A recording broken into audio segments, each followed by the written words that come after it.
Es un agrado servir como coordinador para esta primera parte del módulo sobre trastornos de crecimiento en la reunión anual del año 2021 de la Sociedad Latinoamericana de Neurología Pediátrica.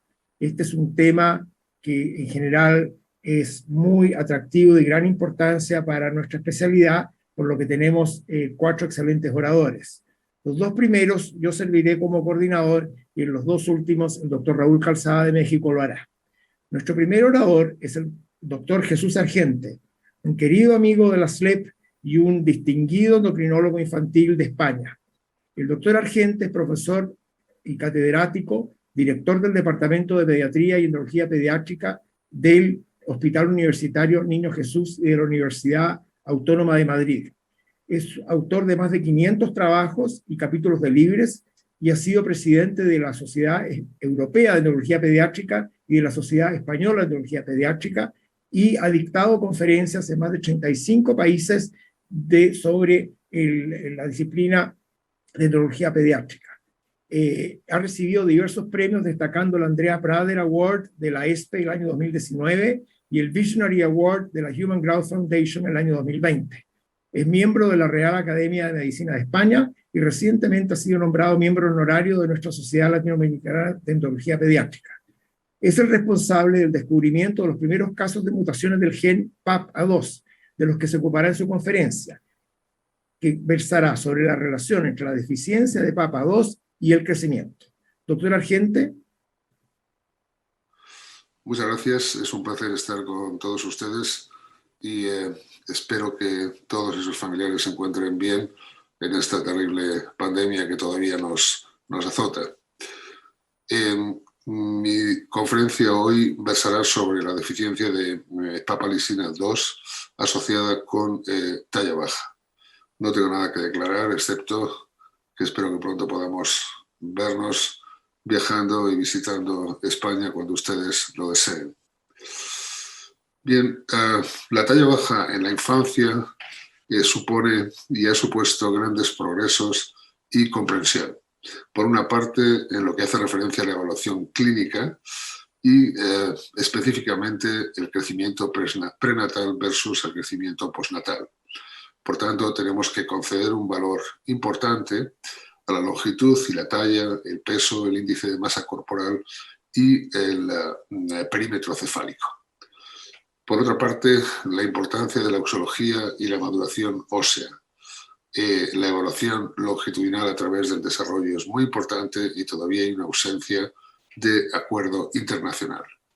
Lo mismo corresponde a la talla baja idiopática y a una parte muy importante de la que versará hoy mi conferencia se referirá a los progresos efectuados en la genética, muy especialmente a las alteraciones monogénicas versus oligopoligénicas, en donde tenemos que establecer paulatinamente dónde nos encontramos y sobre todo y de forma muy especial cuál es el papel, cuál es la relevancia del pediatra endocrinólogo en el mundo. Los objetivos de aprendizaje en esta charla incluirán la comprensión del proceso para el diagnóstico de nuevos casos clínicos de hipocrecimiento postnatal, la interpretación de las anomalías hormonales en el eje de la hormona de crecimiento y factores de crecimiento, es decir, desde la clínica hasta el laboratorio, tratando de comprender el concepto actual de la disponibilidad baja de IGF-1 versus los niveles de IGF-1 total que todos detectamos en plasma en nuestra práctica clínica. Es muy importante valorar, como veremos, la necesidad de una buena auxología y una buena genética en el momento actual. Además, contemplaremos nuevos actores en el eje de la hormona de crecimiento, factores de crecimiento, tanto para el diagnóstico como para el tratamiento de los pacientes con deficiencia de PAPA2. Esto es, tratar de comprender la relevancia no solo diagnóstica, sino también terapéutica del IGF-1 humano recombinante. Y además, la investigación de modelos animales que nos explicitarán dónde nos encontramos en el momento actual. Todos ustedes conocen bien que la talla baja genética es una situación compleja realmente, tanto desde el punto de vista médico como científico, filosófico y económico. Saben bien que durante las últimas 2 décadas la mayoría de las alteraciones monogénicas de los trastornos del crecimiento que se han publicado incluyen niños con talla baja tanto de origen prenatal como de origen postnatal. Talla baja que puede ser moderada o severa y que puede ser debida a alteraciones en el eje de la hormona de crecimiento, factores de crecimiento, o también debida a alteraciones, a displasias esqueléticas o a determinados síndromes, mostrando de este modo que las causas genéticas de la talla baja son altamente heterogéneas. Además, todavía hoy, un número considerable de niños con talla baja todavía no logramos establecer un diagnóstico de precisión. Sin duda alguna, las nuevas técnicas de secuenciación masiva descubrirán nuevos genes, como ya lo estamos haciendo en el momento actual, implicados en la regulación del crecimiento humano y en el beneficio de los que estos pacientes podrán tener tanto para su diagnóstico como para su consejo genético y tal vez en el futuro a nuevas aproximaciones terapéuticas. Esta diapositiva, que tiene un mayor interés académico que científico, muestra los progresos que hemos ido realizando en el eje de la hormona de crecimiento, factores de crecimiento, tanto para los casos de pacientes con deficiencia aislada como deficiencia combinada de hormona de crecimiento, como pacientes con resistencia a la acción de la hormona de crecimiento, como aquellos que muestran una deficiencia en IGF-1, ALS, PAPA2, resistencia a la acción de IGF-1 o deficiencia de IGF-2. Pues bien, estos pacientes que vamos descubriendo paulatinamente y conociendo sus características clínicas y ausológicas nos han planteado una serie de elementos que en el momento actual están en discusión en la comunidad internacional. Por una parte, ¿es el IGF-1 total un buen marcador? Cuando determinamos IGF-1, ¿qué estamos haciendo? Determinar esta proteína en suero, pero no específicamente el IGF-1 libre que está actuando sobre los órganos diana para promover el crecimiento. ¿Deberíamos dosificar IGF-1 libre? Sería lo ideal, pero necesitamos todavía un buen método, puesto que los actuales no detectan de forma significativa cantidades razonables de IGF-1 libre. ¿Podría ser la proteína transportadora IGF-BP3 un buen marcador? Probablemente es un buen marcador por debajo de los 3 años de edad, pero menos sensible que IGF-1 por encima de los 3 años de edad. En algunos pacientes, como veremos, vamos a evidenciar niveles elevados de IGF-1 total, y estos podrían incluir algunos pacientes con mutaciones en el receptor de IGF-1 y sin duda alguna los pacientes, como después les describiré, afectos de deficiencia de PAPA2. En otras ocasiones nos vamos a encontrar pacientes que muestran niveles elevados de IGF-1, de IGF-2, de BP3 y de ALS. Esto lo hemos visto exclusivamente en las alteraciones genéticas debidas a mutaciones en el gen de PAPA2. Como saben, existen cientos de variantes analizadas, cientos de variantes de LOCI genómicos que afectan a la talla en el ser humano. Vean ustedes en esta representación tomada del trabajo de Lango y colaboradores publicado en Nature en 2010, cómo ya en amarillo señalaban presuntos genes que podrían estar envueltos en la regulación del crecimiento humano, incluyendo, como ven aquí, no solamente la papalicina 1, PAPA, sino también la papalicina 2. Posteriormente, en el año 2017, Maruli y colaboradores también en Nature publicaban una serie de datos de relevancia en donde ya se incluía la deficiencia de PAPA2 como una causa de talla baja y se explicitaba que una de las estaniocalcinas, la estaniocalcina 2, actuaría presuntamente como un freno en el crecimiento humano. Recientemente, en 2019, Guedes y colaboradores también en Nature publicaban un análisis de más de 20.000 genomas revelando que las variantes genéticas raras pueden ayudar a explicar cómo se transmite y cómo se hereda el rasgo de la talla de un sujeto. Ryan K. Witt publicaron esta revisión en Nature Reviews en 2018, analizando la historia de los descubrimientos de alteraciones monogénicas asociadas a la talla baja hasta llegar al año 2016, en que publicamos los primeros casos de deficiencia en PAPA2. En este esquema pueden ustedes ver cómo, en efecto, la secreción de hormona de crecimiento liberada de forma pulsátil desde la adenohipófisis y circulando en plasma libre o asociada a sus proteínas de transporte, finalmente se une al receptor de hormona de crecimiento, dando lugar a la producción de factores de crecimiento IGF-1 o IGF-2, cualquiera de las IGF-BPs de 1 a 6 en el momento actual, así como la proteína ALS, esta subunidad ácido lábil. Estos tres elementos van a fusionarse formando complejos trimoleculares de 150 kilodaltons. Estos complejos trimoleculares se escindirán merced a la acción de las papalisinas, y hoy sabemos que la papalisina 1 o PAPA actúa selectivamente ejerciendo su actividad proteolítica sobre la IGF-BP4, mientras que la PAPA2 actúa selectivamente sobre IGF-BP3 e IGF-BP5, liberando la molécula de IGF-1 o IGF-2 que actuará sobre su receptor, generando la transmisión correspondiente y promoviendo, en este caso, crecimiento físico. Las estaniocalcinas, conjuntamente con las papalisinas, van a regular el crecimiento humano. Y como les decía, hoy sabemos que la estaniocalcina 2 actúa como un verdadero freno al crecimiento humano y que, por tanto, una ausencia de estaniocalcina 2 debería incrementar no solamente la biodisponibilidad de IGF-1, sino también la actividad tanto de PAPA como de PAPA2.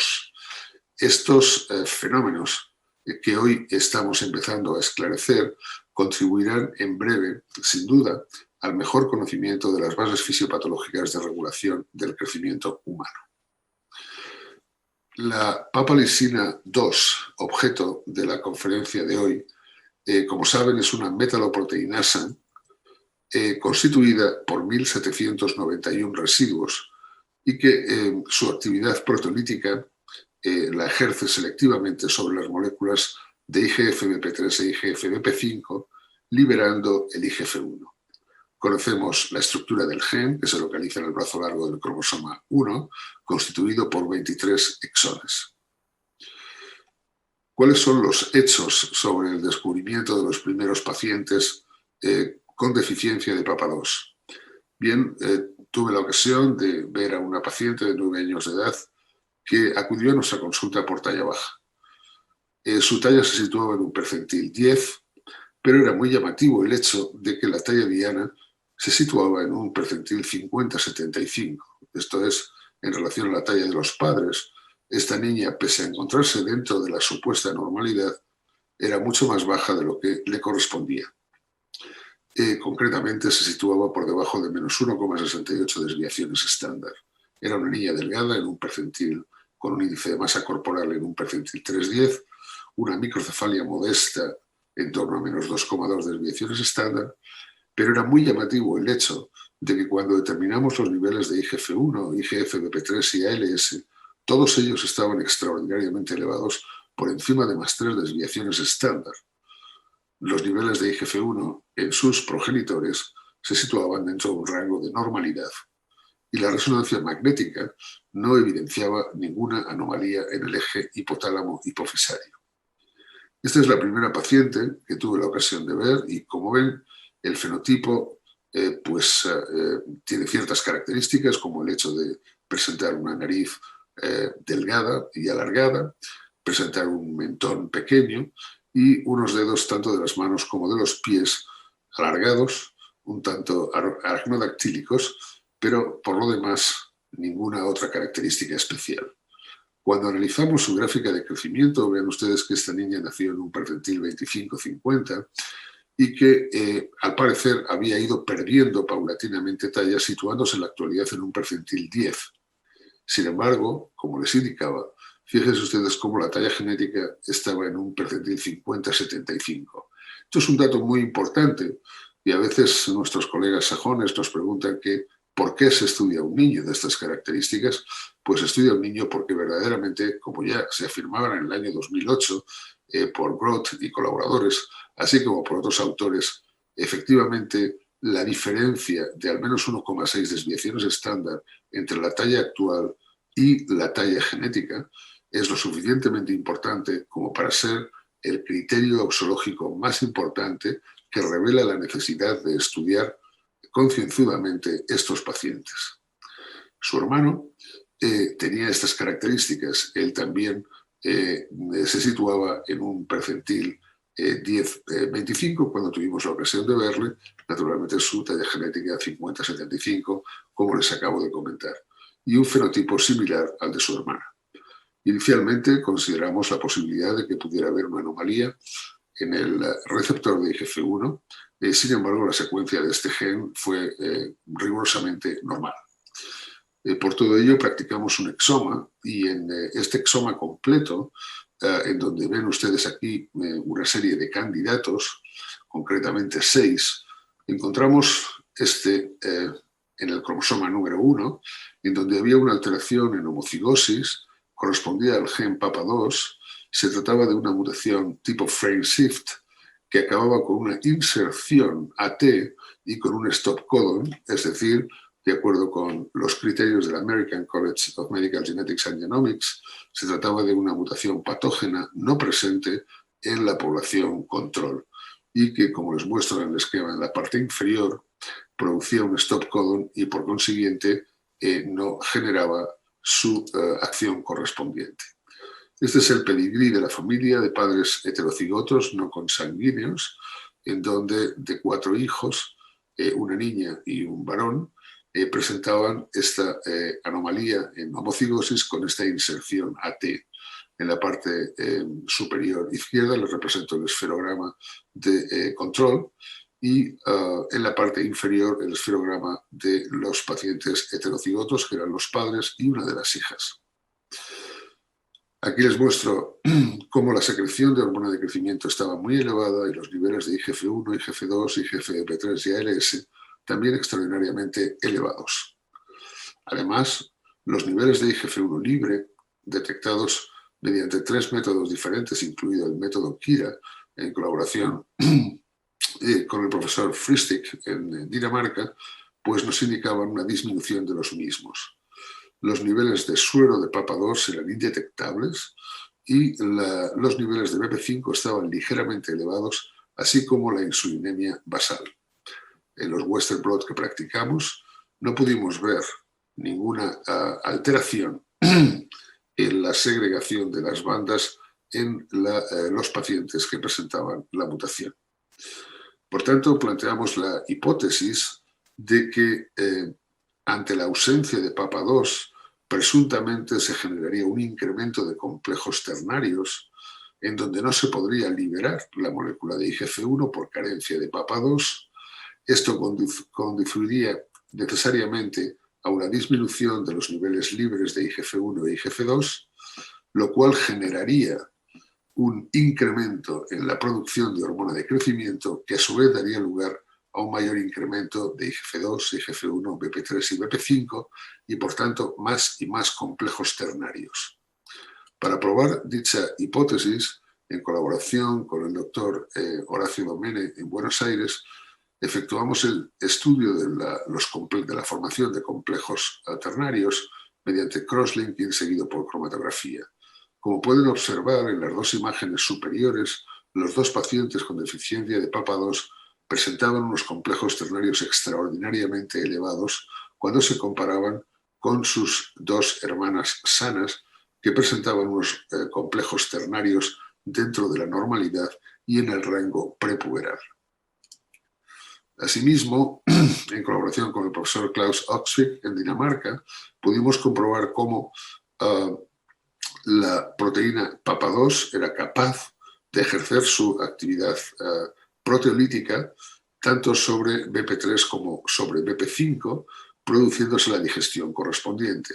Sin embargo, en los pacientes mutados de España no encontrábamos ninguna actividad proteolítica, con lo cual ni para BP3 ni para BP5 veíamos modificaciones estructurales en los Western blot cuando se investigaban estos hechos. Esto nos llevó en el año 2015 a presentar en la Endocrine Society este primer abstract con este síndrome, a la espera de encontrar nuevas familias que pudieran confirmar la existencia de esta entidad nosológica.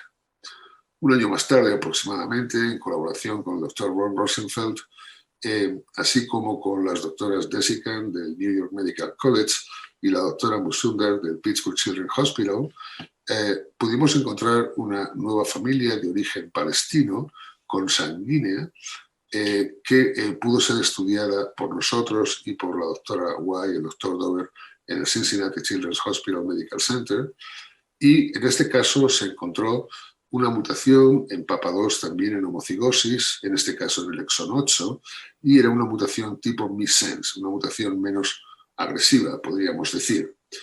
Y como ven, en este caso era una familia, como les decía, con padres consanguíneos, en donde de 5 hijos aparecía una niña y 2 niños afectos, así como 2 niñas en heterocigosis.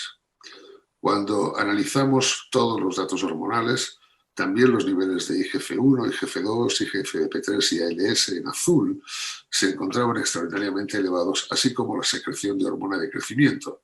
Y los niveles de IGF-1 libre también estaban disminuidos.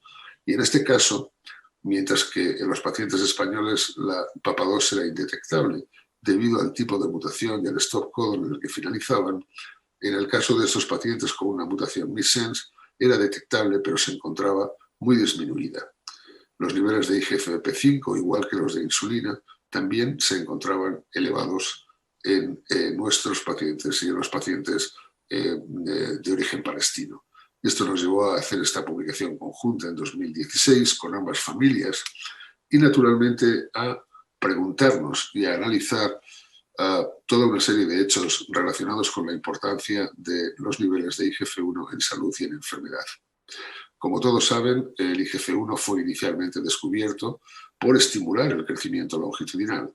Sin embargo, y desde entonces, la lista de procesos fisiológicos y fisiopatológicos a los que afecta el IGF-1 incluyen el metabolismo, el desarrollo de sistemas neurosensoriales, la neuroprotección, la longevidad, el cáncer, la obesidad, los trastornos alimentarios y las enfermedades neurodegenerativas, entre otras. La mayoría de los tejidos expresan receptores para IGF-1 y producen IGF-1, y el exceso de activación de este IGF-1, de su señalización, es lo que promueve la acromegalia. Por tanto, la determinación de la señal de IGF-1 que una célula recibe debe ser analizada de forma escrupulosa, tanto en su magnitud como en su temporalidad. Se habían desarrollado ya modelos knockout de animales para PAPA2, el primero de ellos en el año 2011 por la doctora Conover, y posteriormente otros estudios, así como el que nosotros hemos publicado recientemente para el knockout en el ratón de PAPA2, tanto hembras como machos. Nuestros pacientes, así como los pacientes de origen palestino, presentaban una estructura esquelética fina. Tuvimos que hacer este análisis esquelético porque en el ratón knockout presenta alteraciones esqueléticas. Vemos cómo presentaban unos huesos largos muy finos, ese mentón pequeño al que antes aludía, así como estos dedos largos y delgados, tanto en manos como en pies. Además, tuvimos la ocasión de hacer estudios densitométricos adecuados en los que demostramos, primero, que el índice o la densidad mineral ósea en el área lumbar presentaba osteopenia en el varón y osteoporosis en la mujer, como les muestro en este esquema superior derecho, así como una estructura trabecular mediante una nueva metodología de análisis en el rango normal bajo y una estructura corporal grasa total que se encontraba también dentro de los niveles normales bajos y que publicamos en 2018. En colaboración con la doctora Susana Jacquard, en el New York University College of Dentistry, tuvimos la oportunidad de enviarle un diente de nuestra paciente, en donde, comparado con un diente control, vean ustedes cómo tanto la estructura de la dentina como la estructura del esmalte del diente están claramente disminuidos en relación a un diente control, así como la pulpa. Además, en datos aún no publicados, se pudo comprobar cómo en esta paciente con deficiencia de Papa 2 los túbulos de dentina eran mucho más estrechos comparados con los sujetos control. En la parte inferior, el paciente con 60X o con 100X, y en la parte superior el control. Vean ustedes cómo la dentina es claramente, los túbulos de dentina son claramente más estrechos en nuestra paciente, y que estas anomalías afectaban tanto a los odontoblastos como a los amiloblastos. La situación actual sobre las mutaciones de Papa 2 con pérdida de función descritas desde 2015 a 2021 incluyen 3 familias no relacionadas que les voy a resumir. En la parte superior, vean ustedes el cromosoma 1, brazo largo, donde se localiza el gen, con las 3 alteraciones que se han descrito hasta la fecha. Las mutaciones se indican aquí, en el exón 3 en la familia española, en el exón 8 en la familia americana de origen palestino y en el 7 en una reciente familia que acabamos de describir de origen saudí. En la parte inferior se señala la estructura anómala de la proteína. Vean la primera familia, la familia española, que presentaba esta mutación tipo frame shift, la familia de origen palestino con la mutación missense y la familia que recientemente hemos descrito de origen saudí con una mutación nonsense. Esto hace que en el momento actual se haya determinado ya la existencia de 7 cigotos, 7 sujetos en homocigosis con mutaciones en el gen de Papa 2 y 11 personas en heterocigosis para un fenotipo similar con alteraciones similares en el eje de la hormona de crecimiento y factores de crecimiento. Todos ellos tienen niveles elevados de IGF-1, IGF-2, BP3 y ALS y con anomalías muy similares en los estudios densitométricos. Si tuviéramos que plantear un algoritmo para analizar o para estudiar estos pacientes con Papa 2, yo les diría en primer lugar que si lo que quieren hacer es estudiar el fenotipo en un paciente que presenta una talla baja postnatal y sospechan el diagnóstico de que pudiera tratarse de una deficiencia de Papa 2, se podría hacer un estudio directo, una secuenciación tipo Sanger del gen de Papa 2, o podríamos hacer naturalmente un exoma. Si lo que pretendemos es genotipar a nuestro paciente, sin duda alguna el exoma o el genoma será la solución ideal. Con ello llegaremos a un diagnóstico específico y este diagnóstico específico nos permitirá, por una parte, dar un consejo genético adecuado y, por otra, proporcionar un tratamiento si es que disponemos de él. Tras un año de tratamiento con IGF-1 recombinante de los 2 pacientes españoles, observamos una respuesta favorable que publicamos en Journal Clinical Endocrinology and Metabolism en 2016.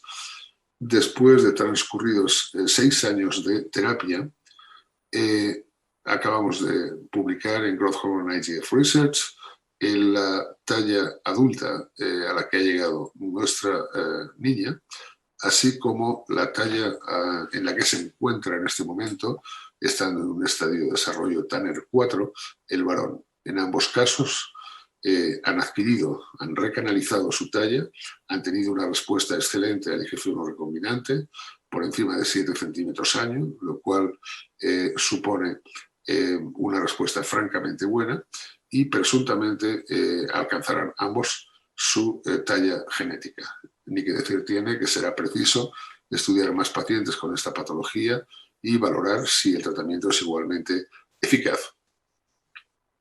no evidenciamos ningún tipo de efecto secundario durante el tratamiento con IGF-1 recombinante en estos pacientes.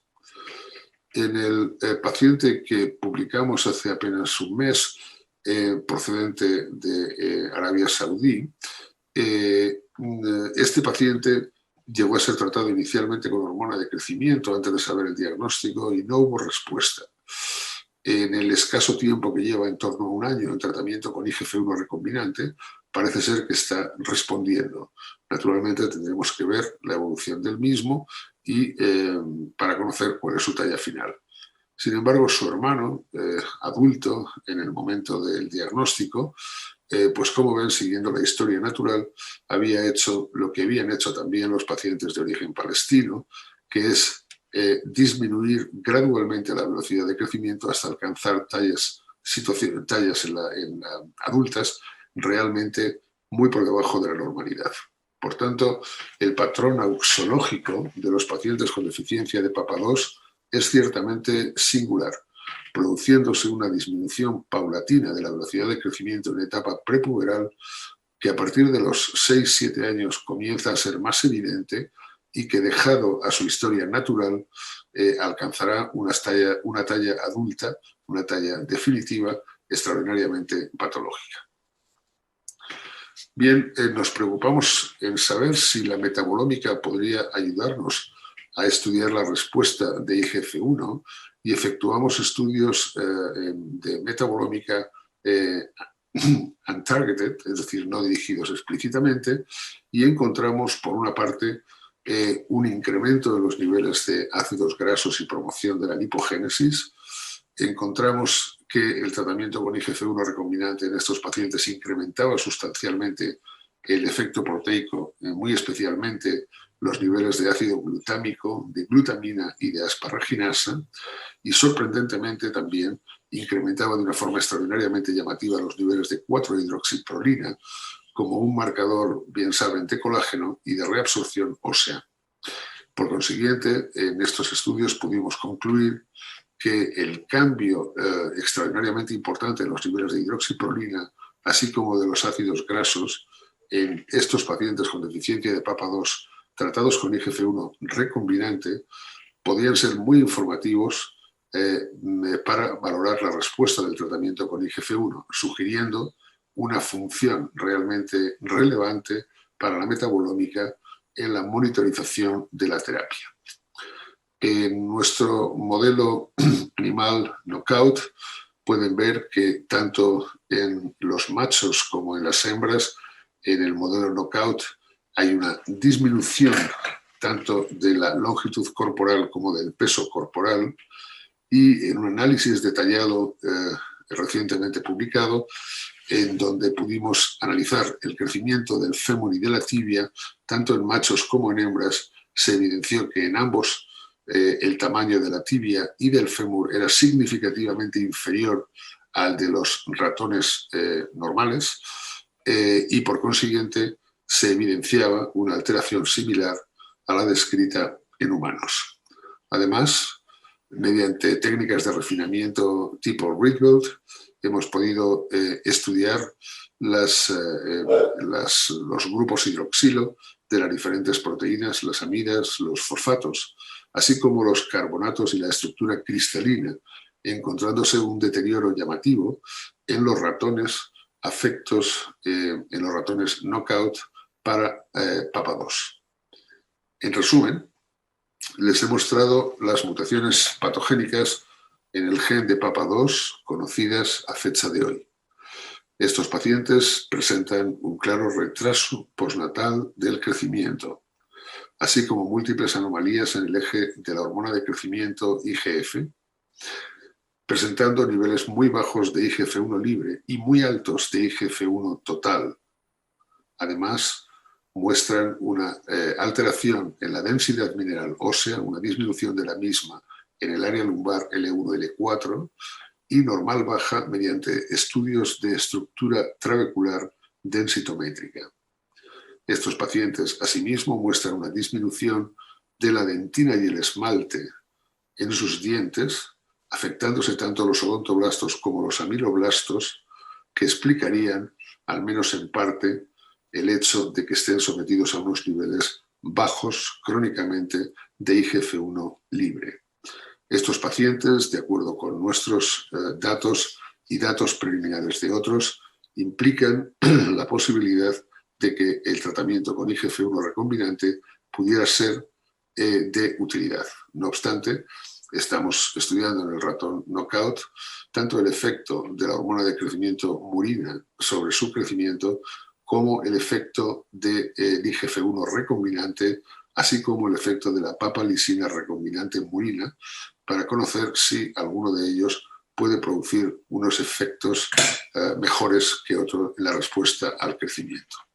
Por tanto, unos mensajes clínicos para su práctica cotidiana. En primer lugar, que en pacientes con talla baja y niveles elevados de IGF-1, determinar los niveles séricos de PAPA2 es apropiado, es una técnica barata y nos puede inclinar hacia el diagnóstico de una posible alteración en el gen de PAPA2.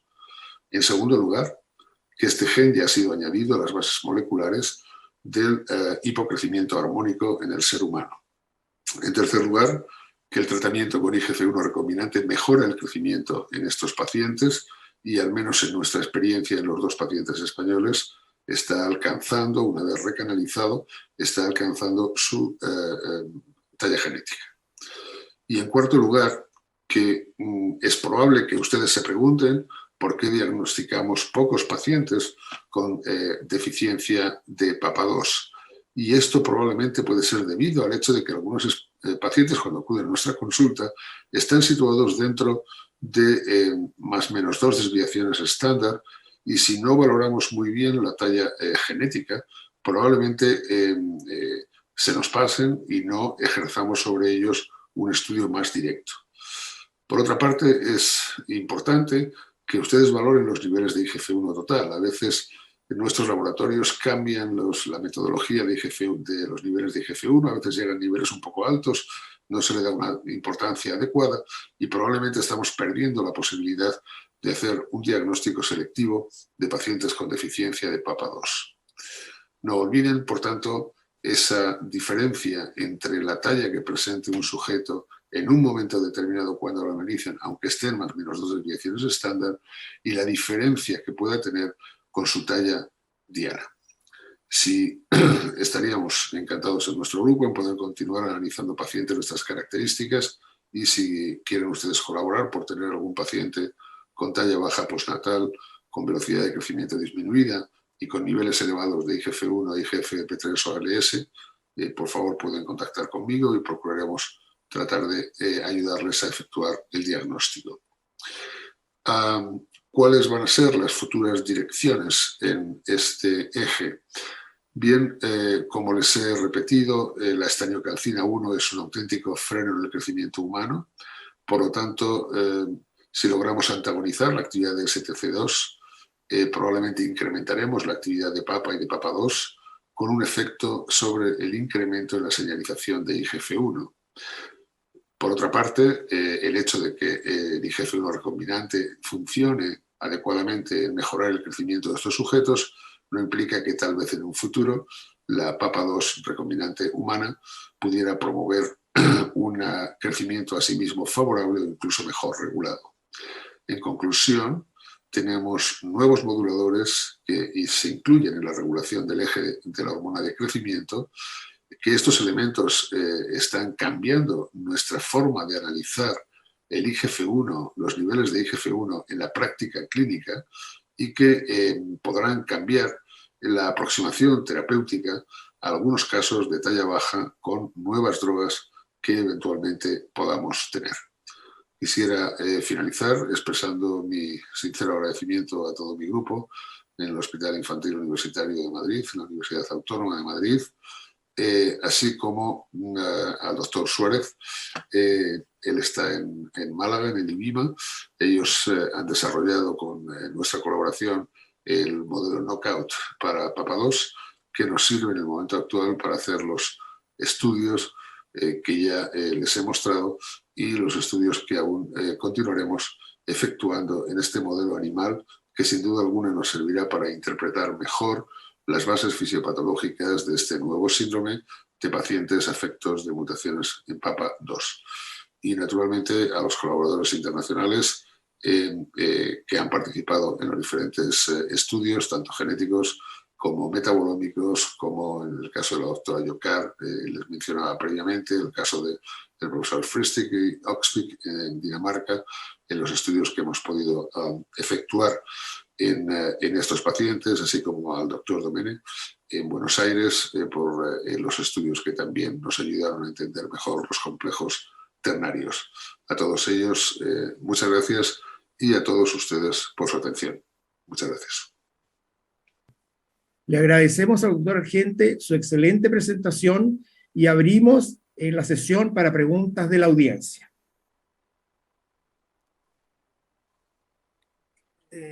Quizás comenzar con una pregunta relacionada con tu punto número 4, Jesús, que tiene que ver con el bajo diagnóstico, el subdiagnóstico, en que probablemente, claro, si buscamos pacientes que tienen 3 scores de desvío estándar sobre la media para niveles de IGF-1, el diagnóstico va a ser más fácil.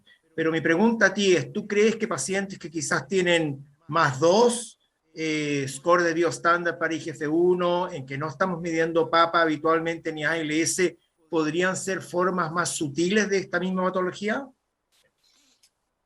Bien, Fernando, es una excelente pregunta para la que la respuesta estará en función de los resultados que obtengamos en nuestra investigación, pero yo creo que ese tipo de paciente sería susceptible de ser estudiado.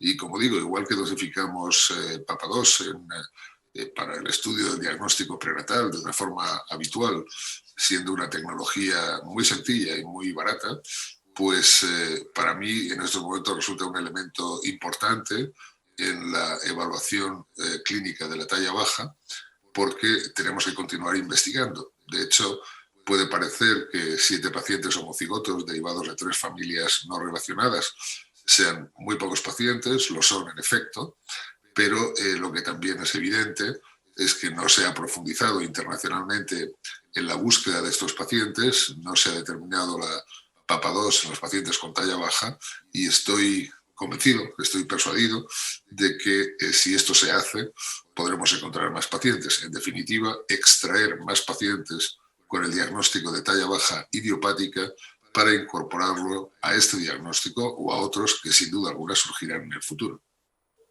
Ahora, yo tengo unas preguntas que están por chat, pero que no me han llegado todavía, Jesús, pero la relación sobre esta patología y el desarrollo puberal. En tus 2 pacientes españoles, la niña fue tratada con análogo, por lo presumiblemente tuvo un desarrollo puberal un poco rápido, y el varoncito me pareció entender que a la edad de 10 años ya tenía evidencia de desarrollo puberal en la gráfica que tú mostraste. ¿Tienes alguna evidencia que haya una relación entre esta patología y un desarrollo puberal un poquito acelerado? Yo sé que el N es pequeño, pero ¿cuál es tu impresión? No tenemos evidencia de que exista una asociación con patología puberal de inicio precoz. De hecho, cuando iniciamos el tratamiento con IGF-1 recombinante en la niña, efectivamente, al poco tiempo apareció el inicio de la pubertad, y ese fue el motivo de que utilizáramos análogos de GnRH. En el varón se ha comportado dentro de un rango de normalidad también para los niños españoles, y las evidencias que tenemos en los otros pacientes de origen palestino es que tuvieron un desarrollo puberal normal, e incluso una de ellas ha tenido ya un par de embarazos, y por tanto no hay evidencia, como bien dices, en los escasos casos publicados hasta la fecha, de que existan anomalías en ese sentido. El paciente árabe de Arabia Saudí, que tuvo su evolución natural sin intervención terapéutica, también desarrolló asimismo la pubertad dentro de un rango de la más absoluta normalidad. Por tanto, hasta la fecha, ninguna evidencia de que pudiera haber una eventual asociación a una precocidad en la presencia de la pubertad, y por supuesto tampoco de una pubertad tardía. Las preguntas a mí no me están llegando por chat, si las puede hacer el organizador, por favor.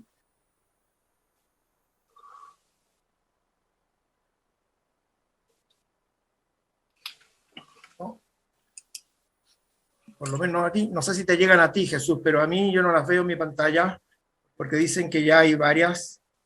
Yo por chat estoy activándome y no veo nada, ¿eh? Sí. En teoría hay que, porque sé que hay varias preguntas. Otra pregunta, Jesús, tiene que ver con la base por la cual tú crees que administrar IGF-1 exógena no queda atrapada, capturada por el complejo ternario, porque básicamente tú no estás administrando IGF-1 libre, estás administrando IGF-1 que puede ser, lo más probable, capturada por el complejo ternario, y como tal, supone uno que como la concentración es alta, eventualmente alguna escape de IGF-1 libre va a haber. Pero ¿cuál sería, me entiendes la pregunta, que cuál sería la base para administrar IGF-1 con la preocupación de que parte de este IGF-1 administrada sea capturado por el complejo ternario y no se transforme digamos, en IGF-1 libre, no puede ser liberada como IGF-1.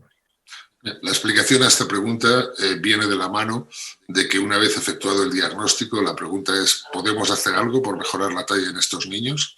Sí. En el momento actual se plantearían dos opciones. Uno, tratamiento con hormona de crecimiento. Dos, tratamiento con IGF-1 recombinante. La primera opción de la hormona de crecimiento la desechamos al presentar a estos pacientes unos niveles elevados y saber que iban a generar más complejos ternarios. Ensayamos el IGF-1 recombinante y en este caso, naturalmente, lo que hacemos es administrar IGF-1 exógenamente. Hicimos estudios de análisis de cómo se modificaban los niveles de IGF-1 total y libre, y durante 12 y 24 horas a lo largo, con un rango horario, hicimos un estudio de los niveles de IGF-1 total e IGF-1 libre. Pudimos comprobar que tras la administración del IGF-1 exógeno, los niveles de IGF-1 libre se incrementaban de forma llamativa ya a partir de la hora y media, 2 horas de administración, para disminuir, y posteriormente disminuían, lógicamente, manteniéndose siempre en rango muy elevado los niveles de IGF-1 total. Por el efecto que podíamos comprobar al analizar la talla con la evolución del tiempo, pues pudimos comprobar que efectivamente, al menos en parte, este IGF-1 exógeno estaba trabajando sobre la diana y efectivamente promocionando el crecimiento. Pero como bien dices, esto no implica que parte de ese IGF-1 exógeno pueda ser asimismo coleccionado por esos niveles elevados de ALS y de proteínas transportadoras y puedan incrementar los niveles de los complejos ternarios. ¿Y cuán realista es pensar que esto debiera ser tratado con PAPA2 directamente? Bien, esa sería la opción que no tenemos al no disponer de PAPA2 recombinante. Por eso, en nuestro modelo Knockout, estamos tratándoles a un grupo con hormona de crecimiento, a otro grupo con IGF-1, murinos, y a otro grupo con PAPA2 recombinante. En breve tendremos resultados que nos podrán ayudar a conocer lo que pasa en el modelo animal, lo cual no quiere necesariamente decir que sea transportable directamente al ser humano. Pero no disponemos de PAPA2 recombinante y, por tanto, no hemos podido ensayar dicho tratamiento. Pero sería una opción razonable, sin duda alguna. Hay una pregunta de Ana Kesselman que yo no la alcanzo a abrir. No sé si tú la ves completo, Jesús. Sí, muchas gracias por la conferencia. ¿Podría la ganancia de su función ser causa de alguna talla alta? Es una pregunta muy, muy importante. La respuesta no lo sé. La especulación. Sin duda alguna, la posibilidad de que hubiera mutaciones con ganancia podrían condicionar un hipercrecimiento en la medida en que las estariocalcinas, tanto la 1 como la 2, no fueran capaces de inhibir esta hiperrespuesta de PAPA2. Por lo tanto, solamente podemos especular diciendo que una mutación de ganancia de PAPA2 podría eventualmente generar una situación de ganancia de talla siempre y cuando no se produjera una hiperrespuesta de estariocalcinas frenando dicha hiperproducción de PAPA2. Esto es una especulación que obviamente tendrá que ser demostrada. No tengo la respuesta. Y hay otra pregunta de libertad, ¿la ves ahí? Solamente veo la de la doctora Kesselman, Ana Kesselman. Había otra de una persona. Perdón, ahora sí, ahora sí. ¿Podría usted comentar si la respuesta al tratamiento con IGF-1 pudiera tener alguna acción paracrina sobre el crecimiento? Bueno, es otra pregunta también muy importante. Aquí necesitaríamos datos de laboratorio en animal de experimentación, puesto que en el ser humano no podemos de ninguna forma practicar este tipo de estudios. Pero estoy convencido, porque estamos hablando hasta ahora solamente de acciones endocrinas, que es lo que podemos medir en plasma humano, pero estoy convencido que las acciones autocrinas y paracrinas localmente en la diana del cartílago epifisario, naturalmente que se modificarán en función de la cantidad de IGF-1 libre que allí llegue, ya sea con tratamiento o ya sea sin tratamiento. Y Jesús, al respecto, una pregunta sobre la medición de IGF-1 libre. Tú dijiste que es una técnica compleja y todos sabemos que así lo es, pero ¿por qué ese es el marcador más preciso de esta patología? Es decir, el marcador de IGF-1 total, claro, cuando está 3 órdenes bioestándar sobre la media, queda claro que hay algo inusual, pero ¿cuán complejo ves tú de que las mediciones de IGF-1 libre nos ayuden también a estudiar pacientes con esta posible patología? Yo creo que es uno de los elementos del futuro. En el momento actual hay varios ensayos comerciales que se pueden adquirir y que lamentablemente pues, no tienen una especificidad ni un mantenimiento cuando se practican de forma habitual en cuanto a la dosificación de IGF-1 libre.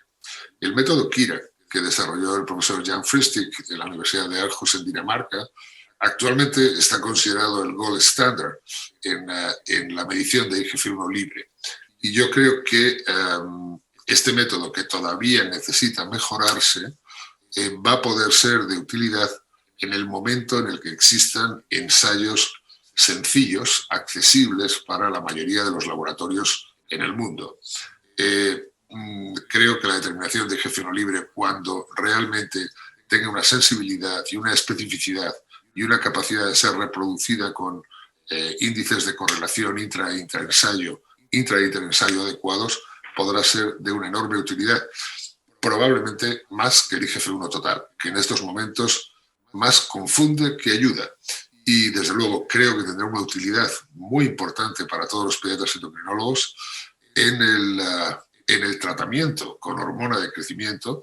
Tenemos pacientes, salvo la deficiencia de hormona de crecimiento, el resto de las indicaciones en el mundo son pacientes no deficientes. Algunos de ellos, como el síndrome de Turner, los mantenemos con niveles elevadísimos de IGF-1 total, lo cual es altamente preocupante.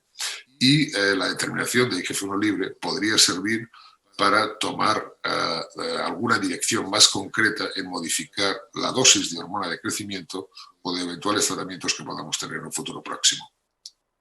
Jesús, y el posible efecto de esta patología sobre el crecimiento prenatal, porque estoy mirando acá tu trabajo del EMBO del 2016 y en tu familia española, el paciente, digamos, la niña tenía un peso de nacimiento de 2,19 kilos y el varoncito de 1,99, claro que era un poquito prematuro, pero estaban más bien en el margen bajo de peso de nacimiento. ¿Tú crees que esto, yo sé que el N es muy bajo, pero crees que tiene algún efecto sobre el crecimiento prenatal? No lo creo. Es un aspecto que, como muy bien dices, hemos pensado y analizado. El niño realmente no fue prematuro, fue pequeño para la edad gestacional, con un crecimiento recuperador en los 2 primeros años de vida extraordinariamente importante, como se puede ver en la gráfica, pero tienes razón en indicar que el peso de la niña fue en el límite bajo, así como el de algún otro de los pacientes que hemos podido estudiar.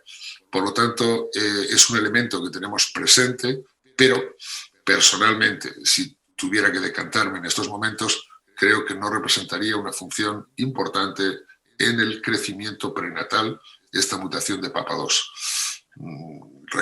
Quiero recordar a este respecto que los niños que nacen con mutaciones en el gen de la hormona de crecimiento, pues nacen con un peso dentro de la normalidad, un poquito más bajo los que tienen mutaciones en IGF-1, pero realmente sabemos en estos momentos que el eje de la hormona de crecimiento realmente regula preferentemente el crecimiento postnatal, pero probablemente no el crecimiento prenatal.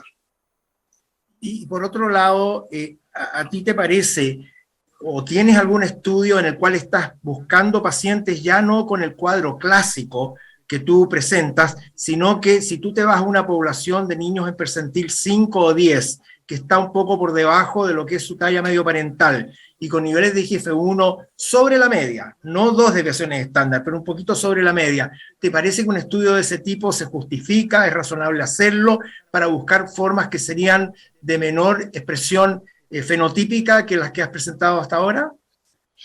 Bueno, yo no quiero envalentonarme con esta historia, pero obviamente después de haber visto estos pacientes y viendo que ya han salido 3 familias no relacionadas de diferentes países, yo creo que eso, y teniendo en cuenta que todavía tenemos muchos diagnósticos de talla baja idiopática, nuestros colegas norteamericanos, pues la FDA ha admitido el tratamiento con hormona de crecimiento y ya no se plantean más cosas. Yo creo que tenemos que seguir investigando estos diagnósticos y aquí, con mucha probabilidad, habrá pacientes con mutaciones en PAPA2. Yo estoy convencido, pero esto habrá que demostrarlo y habrá que hacerlo. Y yo os brindo a toda la comunidad latinoamericana la posibilidad de estudiar estos pacientes con más detalle, porque evidentemente, estoy seguro, nos llevará a nuevos diagnósticos y al conocimiento de nuevos pacientes. Es que acá el vínculo iberoamericano entre España y Latinoamérica puede transformarse en una especie de trampolín para tratar de hacer un estudio en el cual identificamos pacientes con una talla que no corresponde a esa media parental y que tienen niveles de IGF-1 no 3 score de bioestándar, sino que quizás 2 o 1,5, y tratar, esto obviamente podría no resultar, pero me parece a mí que es una pregunta digna de explorarse para tratar de ver si es que uno cuando busca esto se coloca un poquito más, encontramos que es un poquito más prevalente. Pero yo creo que eso hay que hacerlo. Si no lo hacemos, no lo vamos a ver nunca. Absolutamente estoy convencido y yo os elevo mi mano y os brindo toda la colaboración para poder hacer esto. Hay un par de preguntas del doctor Rodolfo Rey, si te parece podemos ir a ellas. Sí. Por una parte, Rodolfo, muchas gracias, nos dice, ¿tiene conocimiento de la existencia del hallazgo de variantes de PAPA2 en estudios masivos con técnicas no dirigidas, exoma o genoma, que den fenotipos parciales o inesperados? No tengo conocimiento. Sé que se está haciendo, nosotros estamos participando también, pero hasta la fecha no hay resultados. Y su segunda pregunta dice, ¿hay informes de hallazgos en estudios no dirigidos sobre variantes en PAPA2 con fenotipos sutiles o inesperados? Confidencialmente, sin entrar en detalles, puedo decir que existen datos que podrían efectivamente sugerir esto. Por lo tanto, una vez más me uno al comentario del profesor Cazorla en el sentido de que esta vía tiene que ser explorada. No me cabe ninguna duda. Última pregunta de Hugo Fidelev. Sí. Dice, Hugo Fidelev nos dice, en estos pacientes al suspender el tratamiento la IGF-1 vuelve a subir. Doctor Fidelev, en estos pacientes la IGF-1 total está permanentemente elevada y tras la suspensión del tratamiento continúa elevada en el mismo rango. Obviamente el gran problema que tenemos es que estos niños cuando se diagnosticaron estaban en un rango osteopénico osteoporótico y al suspender el tratamiento con IGF-1 obviamente estos pacientes van a quedar con unos niveles muy disminuidos de IGF-1 libre nuevamente y esto nos preocupa por los potenciales efectos traumatológicos, particularmente de fracturas y de osteoporosis con todas las complicaciones que puedan eventualmente surgir en el futuro. Pero los niveles de IGF-1 total antes, durante y tras la terapia han estado permanentemente elevados en un rango similar. Bueno, muchas gracias, Jesús, una excelente presentación y quedamos muy estimulados con tu presentación y con la posibilidad de tener algún estudio colaborativo entre nuestros países. Gracias una vez más. Muchas gracias, Fernando. Un fuerte abrazo para todos y que tengáis una buena reunión. Muchas gracias. Gracias.